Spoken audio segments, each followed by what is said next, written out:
In 1865, the United States federal government did something it had never done before and has never done since. It built a hospital system from scratch in under a year across 11 states for free. 46 hospitals, over 450,000 patients treated. At a time when the White House itself did not have a single staff physician, at a time when most American cities had no public hospital at all. This program existed. It worked. And then the United States government voted to destroy it. That is not an interpretation. That is what the congressional record shows. And the arguments used to shut it down, word for word, argument for argument, are the same arguments being made in Washington today. But before we get to the destruction, you need to understand what was actually built. And to understand that, you need to know about a man named Octave Johnson. Octave was a slave on a Louisiana sugar plantation. In 1861, his overseer threatened to whip him. Octave ran. Not to a city, there was nowhere to run. He ran into the swamp. He lived there for 3 years. He ate raw crayfish. He drank swamp water. He slept in trees to avoid the hunting dogs his enslaver sent after him. At one point, a pack of those dogs cornered him, and he fought them off with a stick. He survived. 3 years in a Louisiana bayou with no shelter and no medicine. When Union soldiers finally reached his area in 1863, Octave walked out of the swamp. By then he had open wounds on his feet that had never healed and lung damage that would follow him the rest of his life. The doctor who treated him worked for an agency most Americans today have never heard of, even though it was the most ambitious domestic program the United States had ever attempted. It was called the Bureau of Refugees, Freedmen, and Abandoned Lands. Congress created it on March 3, 1865, not after the Civil War ended, before it ended, 6 weeks before Lee surrendered at Appomattox. Someone in Washington was already planning for 4 million people who were about to be free with nothing, no land, no money, no legal identity, no last name, no proof they had ever existed. The man put in charge was a one-armed Union general named Oliver Otis Howard, 34 years old. He had lost his arm at the Battle of Fair Oaks, caught a rifle ball just below the elbow, had it amputated the same afternoon, and kept fighting. He commanded troops at Gettysburg. He marched with Sherman to the sea. Now he had 6 months to build a functioning civil government across 11 destroyed states for 4 million people. He believed this was permanent. He believed he was building the foundation of a new America. He was wrong. 17 days after Congress created the Bureau, Abraham Lincoln was shot at Ford's Theater. The new president was Andrew Johnson, a Tennessee Democrat who in his first year in office pardoned over 13,000 Confederate officers, returned confiscated plantation land that Bureau agents had already given to freed families, and stated in official government communications that Black Americans were unfit for self-government. This was not a fringe position whispered in private. This was the sitting president of the United States, and he had the power to destroy everything Howard was building. What happened between these two men over the next 7 years changed the course of American history. And almost nobody today can tell you it happened. Oliver Howard could not sleep the night he arrived on Edisto Island. It was October 1865. 6 months earlier, he had been handing land to families. Tonight, he was here to take it back. He lay in a borrowed bed going over the presidential order in his head, looking for a word, a clause, anything that gave him a different option. There was nothing. Andrew Johnson had been explicit. The land went back to the Confederates. Howard would deliver the news personally.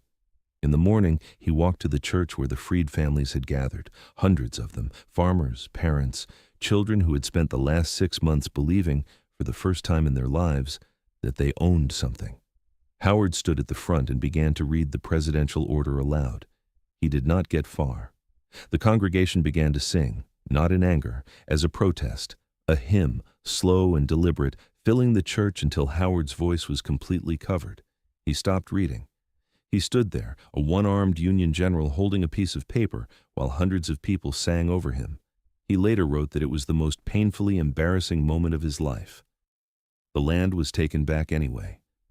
But that morning on Edisto Island tells you everything about the 6 months that came before it. Because before Johnson's order arrived, Howard had built something that had never existed in American history. And you need to understand what it actually was before you can understand what was lost. By 1865, Bureau agents were operating in every former Confederate state. Their first job was the labor contract. This sounds administrative. It was revolutionary. Southern landowners were telling freed people that wages were not part of the arrangement. Food and shelter were compensation enough, same as before.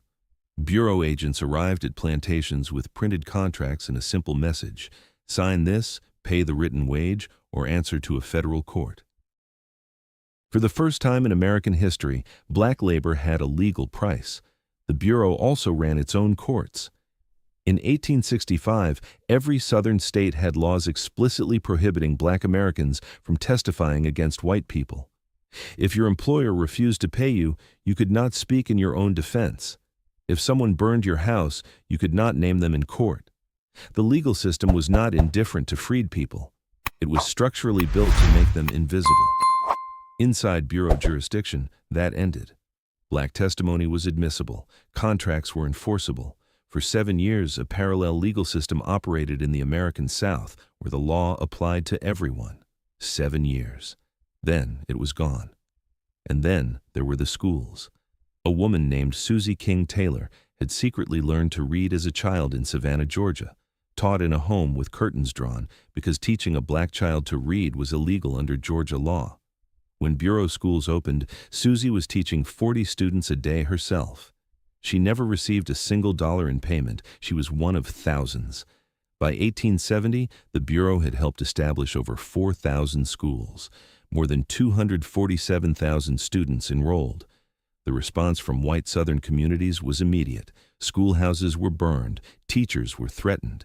The opposition was that intense because the logic was that clear. A population that could read could identify fraud in a contract, write a letter to a congressman, and vote. Literacy was not education. It was the mechanism of citizenship. One of those Bureau schools became Howard University in Washington, D.C., chartered by Congress in 1867. It still operates today. It has produced federal judges, senators, cabinet members, and a vice president of the United States, an unbroken line from a program most Americans cannot name. Howard stood on Edisto Island that morning, knowing all of this was fragile. 900 agents in the field, hospitals, courts, schools where children were reading for the first time. He had spent 6 months building the foundation of something permanent, and he had just watched a congregation sing over his voice to refuse an order he had no power to disobey. He delivered the order. The families lost the land. He returned to Washington and wrote a letter to his superiors describing what he had witnessed. Nobody wrote back. In the spring of 1866, a Freedmen's Bureau agent named Allen P. Huggins was dragged from his home in Monroe County, Mississippi, by men in white robes. They beat him with a stirrup strap until he could no longer stand. Then they handed him a note. It said he had 5 days to leave the county, or they would come back and finish the job. Huggins did not leave. He wrote to Washington instead. His letter arrived at Oliver Howard's desk, alongside dozens of others exactly like it. Bureau agents horsewhipped in Alabama. A Bureau judge shot on his courthouse steps in Georgia. A schoolteacher in Mississippi dragged behind a horse for a quarter mile and left on the road. Howard read every letter, documented everything, forwarded the reports to Washington with urgent requests for military protection. Washington sent paperwork back. The Ku Klux Klan was founded in Pulaski, Tennessee in 1865 by former Confederate General Nathan Bedford Forrest. Its stated purpose was to destroy Reconstruction, intimidate black voters, and eliminate the Bureau infrastructure making black citizenship functional. At its peak, Klan membership included former Confederate officers, sitting state legislators, local sheriffs, and judges. The people responsible for enforcing the law in the South were in many cases the same people carrying out the terror at night. Bureau agents had no protection. The Army presence had been dramatically reduced. Local law enforcement was either complicit or hostile. Howard's men were isolated in counties where every institution of local power wanted them dead or gone. But the Klan was only one front. Andrew Johnson had been hollowing out the Bureau from inside the White House since the day he took office. In 1866, Congress passed the Civil Rights Act, the first federal law to define American citizenship. Johnson vetoed it. Congress overrode the veto, the first time in American history that Congress had overridden a presidential veto on a major piece of legislation. Johnson vetoed the Bureau's expanded funding bill. Congress overrode that too. But Johnson controlled military appointments. He replaced Union generals who were enforcing Bureau protections with commanders openly sympathetic to former Confederates. He removed the Bureau's most effective agents and replaced them with men who looked the other way. He could not abolish the Bureau outright, so he gutted it appointment by appointment, order by order, from the inside. Howard watched it happen and could do almost nothing. He was a federal employee. He kept building, kept documenting, kept sending reports to Washington that accumulated in offices where nobody acted on them. And then came the third front. By 1871, the arguments against the Bureau in Congress had solidified. Listen to them carefully.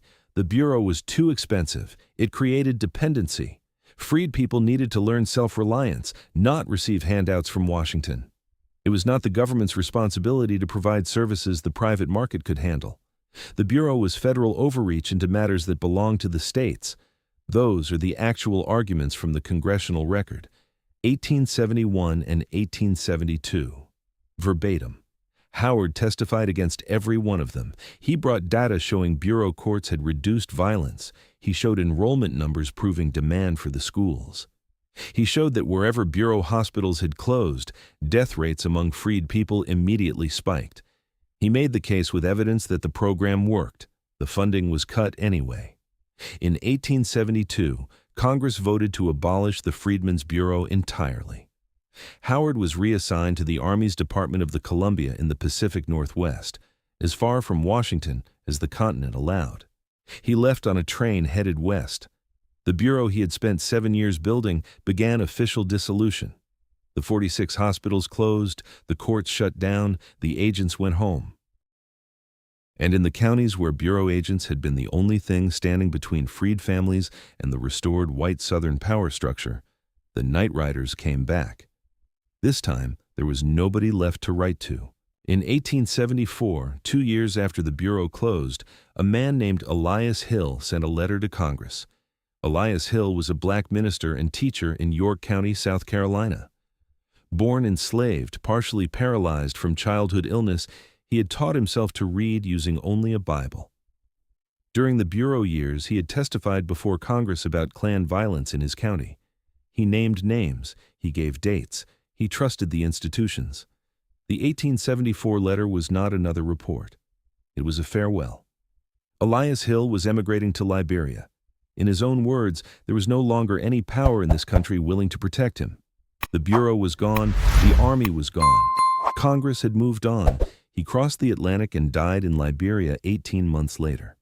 A man who survived slavery, taught himself to read, and trusted the American government enough to testify before Congress, left the country rather than live in it without protection. That is not a footnote. That is a verdict.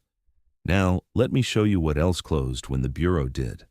The 46 hospitals had been treating freed people at a time when no other institution would. Private Southern hospitals did not admit black patients. Local governments had no public health infrastructure for the freed population. Bureau hospitals were not supplementing a system. They were the system. When they closed, death rates spiked immediately. Researchers examining mortality records from the 1870s and 1880s found that life expectancy for black Americans in former Confederate states dropped sharply in the years after the Bureau's dissolution. Tuberculosis, cholera, and smallpox returned with force in communities that had no replacement care. The gap in life expectancy between black and white Americans, which had been narrowing during the Bureau years, reversed direction after 1872. It would not return to Bureau-era levels for over 80 years. Then there was the land. Bureau agents had been documenting land ownership claims and labor contracts for 4 million people who had never previously existed in any legal record. When the Bureau dissolved, those records went with it. Without the bureau courts to enforce contracts, landowners stopped honoring them. Without bureau agents to challenge fraud, the land that freed families had farmed and legally contracted for was absorbed back into white ownership over the following 2 decades. By 1900, black land ownership in the South was a fraction of what the Bureau had documented and protected in the late 1860s. The wealth gap between black and white Americans that economists study today has a specific origin point here, not in slavery abstractly, but in the precise moment when the legal infrastructure protecting land claims was dismantled and the records proving those claims were lost. And then there were the family records themselves. Throughout its operation, the Bureau had been creating something that had never existed before. When freed families came to Bureau offices to register, agents recorded names, family relationships, locations of origin, names of former enslavers, names of relatives who had been sold away. It was the only systematic attempt in American history to document the identities of 4 million people who had been deliberately kept out of every official record. Most of those Bureau records are gone, never properly archived, lost in the transfers during dissolution, scattered across state archives, largely undigitized, mostly inaccessible. Researchers who study what survives describe finding fragments of a document that was mostly burned. Genealogists have a name for the wall that family trees hit when tracing black American ancestry. The records stop. The 1870 census was the first to record black Americans by name. The 1890 census, which would have captured the transition generation that lived through the Bureau years and remembered everything, was destroyed. And the Bureau records that had been filling in the gaps for 7 years were dissolved along with the agency that created them. Elias Hill knew what was coming. He understood that the Bureau had not just been hospitals and courts and schools. It had been the only moment in American history when the federal government committed institutional resources to making 4 million people legible, giving them names in official records, connecting them to families, establishing their legal existence. When that closed, it did not just close the hospitals, it cut the thread.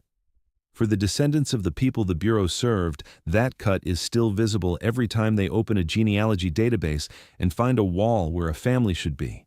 Oliver Howard lived until 1909. He was 78 years old when he died. He watched Jim Crow laws pass across every former Confederate state, systematically dismantling the legal equality the Bureau had briefly established. He watched the Supreme Court rule in Plessy versus Ferguson that separate was equal, directly reversing the principle Bureau courts had operated on for 7 years. He watched black Americans lose the right to vote through poll taxes and literacy tests specifically designed to undo what Reconstruction had achieved. He kept writing letters until the end. He kept insisting that what the Bureau had built had been real, had worked, and had been deliberately destroyed. Almost nobody was listening. The official history of Reconstruction that hardened in American textbooks through the early 20th century described the Bureau as a failed experiment, a misguided attempt to impose Northern values on the South, a program that created dependency rather than progress. This interpretation shaped what 3 generations of Americans learned about this period, and it was built entirely on the arguments used to abolish the Bureau in 1872. The men who voted to close it did not just win the vote, they won the narrative. For nearly a century, the program Howard built was taught in American schools as proof that federal intervention in social welfare does not work. The Bureau was used as evidence for its own dismissal. Now I want you to listen to something carefully. In 1872, senators arguing against the Bureau's reauthorization said the following: "The government cannot be in the business of providing for the basic needs of its citizens. That is not the proper role of federal power. These programs create dependency rather than self-reliance. The states are better positioned than Washington to address local conditions. The costs are unsustainable. The recipients would be better served by learning to provide for themselves." In 2009, during debates over the Affordable Care Act, senators said the following: "The government cannot be in the business of providing for the basic needs of its citizens. That is not the proper role of federal power. These programs create dependency rather than self-reliance. The states are better positioned than Washington to address local conditions. The costs are unsustainable. The recipients would be better served by learning to provide for themselves. I am not drawing a political conclusion.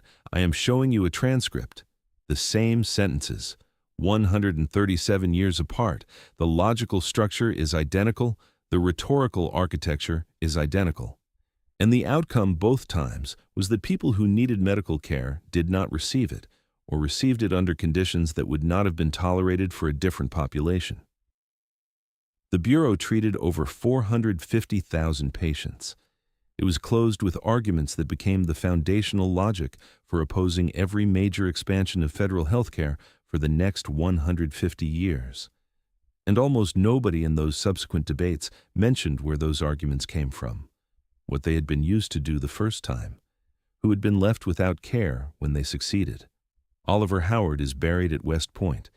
His grave is marked with rank and dates.